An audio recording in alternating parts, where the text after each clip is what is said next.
पूरा ब्रह्मांड ऊर्जाओं से भरा हुआ है। पूरे ब्रह्मांड में पारलौकिक शक्तियाँ जो होती हैं वो एक जगह से दूसरी जगह पर विचरण करती रहती हैं। ये शक्तियाँ किसी को दिखती नहीं हैं, लेकिन जो व्यक्ति साधना करते हैं, ध्यान करते हैं, पूजा पाठ करते हैं, जिन पर माँ की कृपा होती है, वो इन शक्तियों के, इन ऊर्जाओं के संपर्क में आने लगते हैं। दोस्तों आइए जानते हैं कि कौन सी पारलौकिक शक्तियाँ होती हैं जो ये भक्तों से, साधकों से कुछ कहना चाहती हैं, और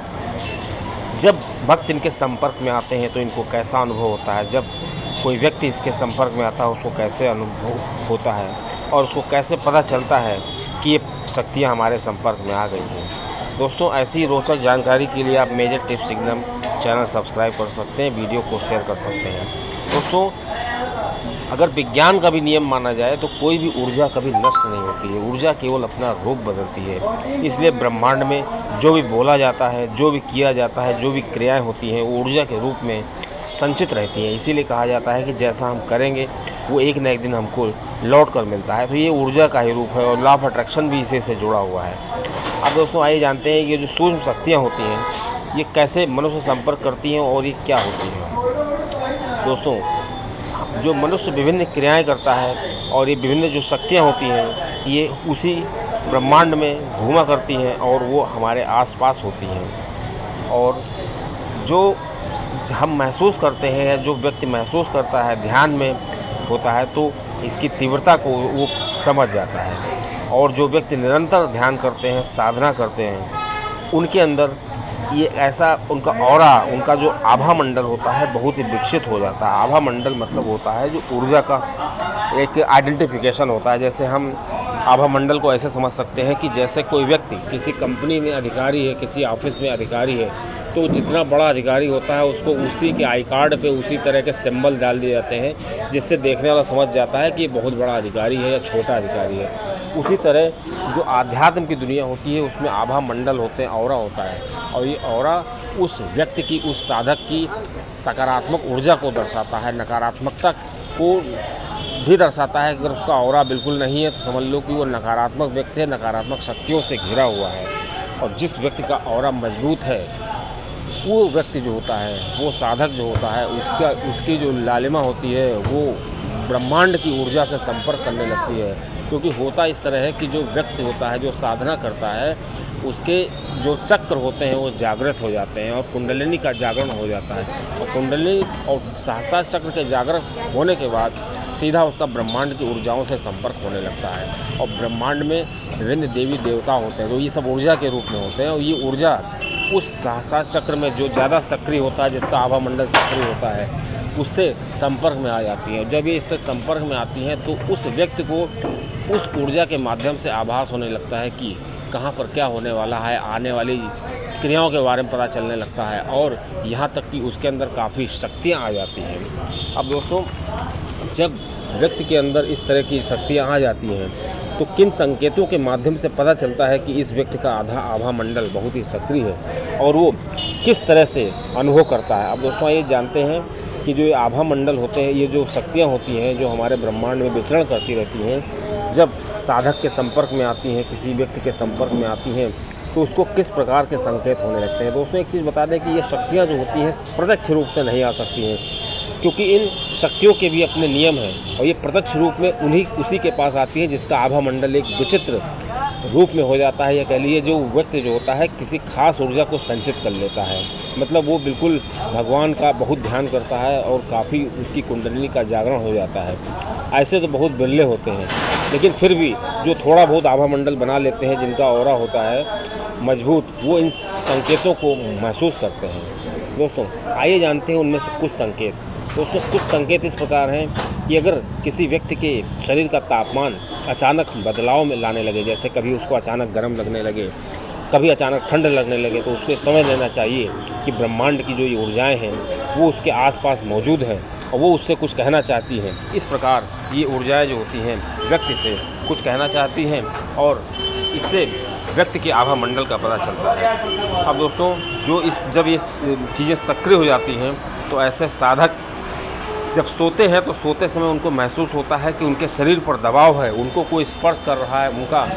कंधा, बदन और उनका सर कोई छू रहा है। दोस्तों, अगर ऐसी क्रियाएं होने लगें तो साधक को समझ लेना चाहिए कि उसके आसपास ज़रूर ऐसी कोई शक्तियां हैं जो उससे कुछ कहना चाहती हैं और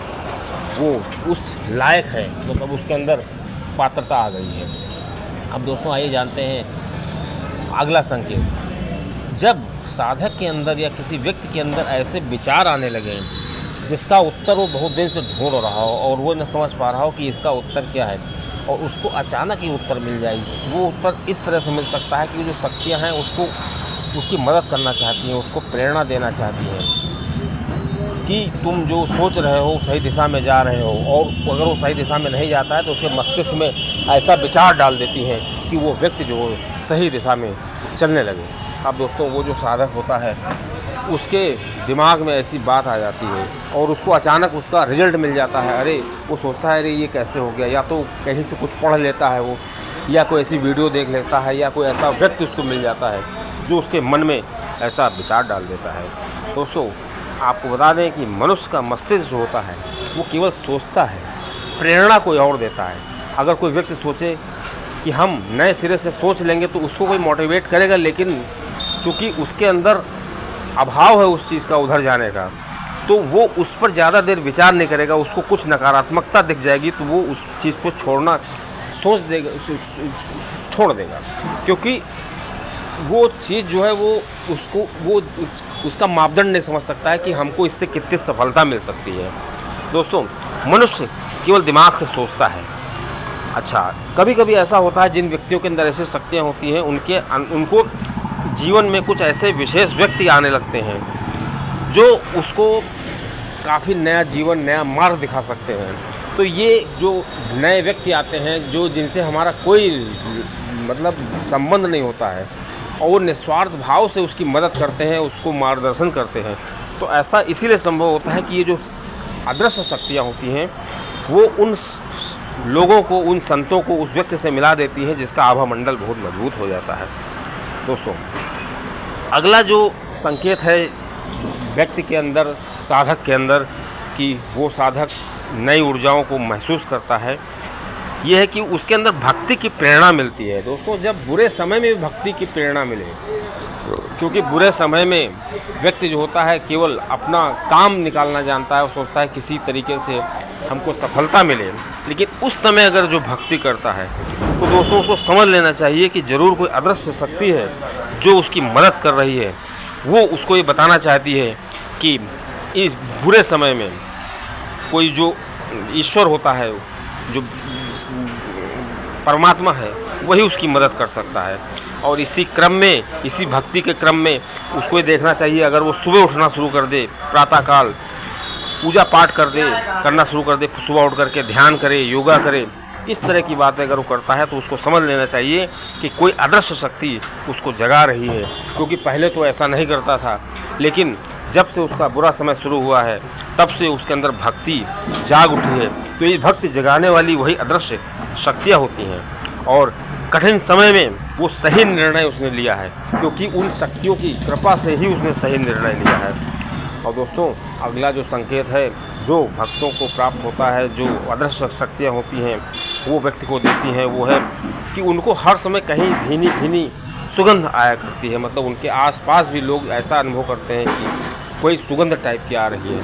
दोस्तों, ये सब शक्तियों की कृपा से होता है। अगर जो शक्तियाँ व्यक्ति के पास आती हैं तो उसको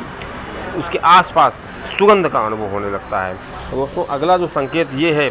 कि अगर कोई व्यक्ति उसको लगे कि हमसे सब आकर्षित हो रहे हैं, जो पहले हमसे इतना आकर्षित नहीं होते थे, हमारी बात को मान रहे हैं,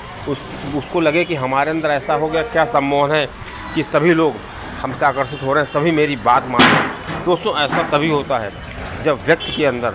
सम्मोहन शक्ति आ जाती है, अदृश्य शक्तियों की वजह से होता है। और ये अदृश्य शक्तियाँ उस व्यक्ति को इस लायक बना देती हैं कि सभी उससे आकर्षित हों, और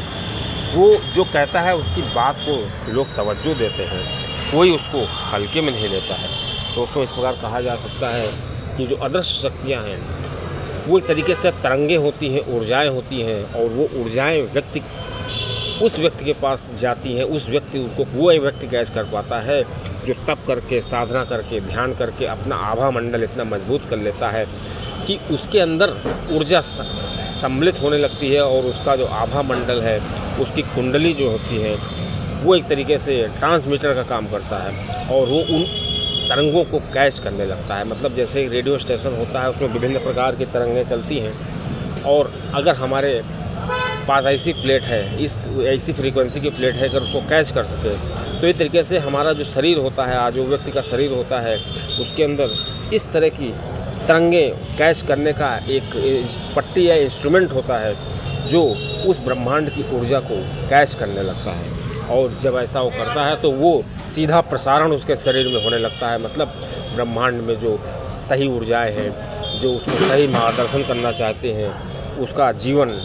और भी बेहतर बनाना चाहती हैं और वो शक्तियाँ चाहती हैं कि वो व्यक्ति अगर ब्रह्मांड में आया है तो ईश्वर की बनाई हुई और कृतियों की वो मदद कर सके, तो दूसरों की मदद वही कर सकता है जो पहले अपनी मदद कर सके। मतलब वो अपने आप से बिल्कुल संतुष्ट हो और वो उसको लगे कि हमारा जीवन बहुत